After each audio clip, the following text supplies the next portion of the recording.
আজি দক্ষিণ গুৱাহাটী BEd কলেজৰ মেৰিট লিষ্ট ওলাইছে।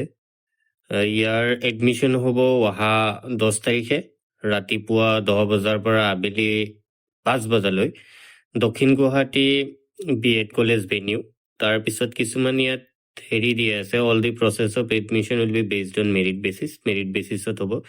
তাৰপিছত ডকুমেণ্টছ কি লাগিব, marksheet and certificate, degree, master degree, GU' registration certificate লাগিব, GU' BEd entrance exam final mark list highlighting the মানে এই যে ফাইনেল মাৰ্ক লিষ্টটো আপোনালোকৰ লাগিব, য'ত আপোনালোকৰ নাম আছে। NCL EWS চাৰ্টিফিকেট লাগিব।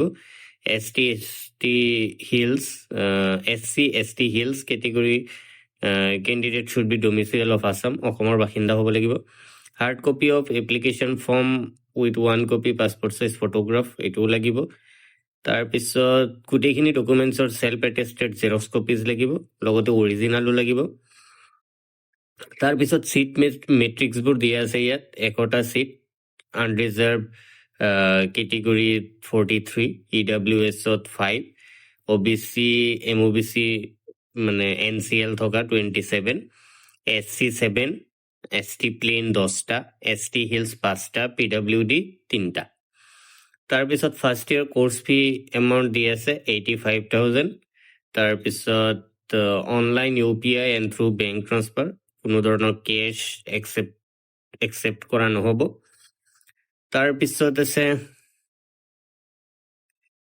Time slot for admission. Merit লিষ্টৰ যোনখিনি ষ্টুডেণ্ট থাকিব 9:30 বজাৰ পৰা ৰিপৰ্টিং টাইম থাকিব। তাৰপিছত এডমিশ্যন টাইম 10 বজাৰ পৰা 10 বজাৰ পৰা।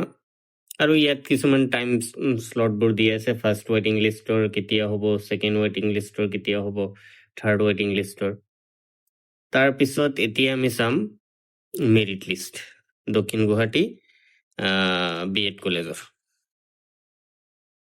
তো ইয়াত মাৰ্কছ আপোনালোকে চাইছে 273 মাৰ্কছেও এপ্লাই কৰিছে, এটা প্ৰাইভেট কলেজ হয়। তাৰপিছত 272 কৰিছে, ৰেংক 48, 56, 69, 74, মানে 23 চিৰিয়েল নাম্বাৰলৈকে 500ৰ তলত কৰিছে এপ্লাই। তাৰপিছত 238 কৰিছে। তো আমি লাষ্ট এইটো আছিলে আপোনালোকৰ মানে কমন যোনটো আনৰিজাৰ্ভ কেটেগৰীৰ। তাৰপিছত আছে OBC NCL কৰিছে 230 কৰিছে। তাৰপিছত লাষ্ট কৰিছে 212। তাৰপিছত SCত আছে 228 মাৰ্কছেও কৰিছে। তাৰপিছত ST প্লেইনত আছে 230 মাৰ্কছ। তাৰপিছত ST হিলছত আছে 209, 195 এইখিনিয়ে কৰিছে। EWS 228, 223। তো আপোনালোকে গম পাইছে কিমান কম্পিটিশ্যন মানে একচুৱেলি হ'ব। তো এতিয়াও সময় আছে 2-এটা কলেজত যে আপোনালোকে এপ্লাই কৰিব পাৰিব। তো আপোনালোকে এইখিনি এপ্লাই কৰি থ'ব। আৰু এই ধৰণৰ ভিডিঅ' পাই থাকিবলৈ চেনেলটো ছাবস্ক্ৰাইব কৰি ৰাখিব। Thank you so' much for keeping your পেচেঞ্চ।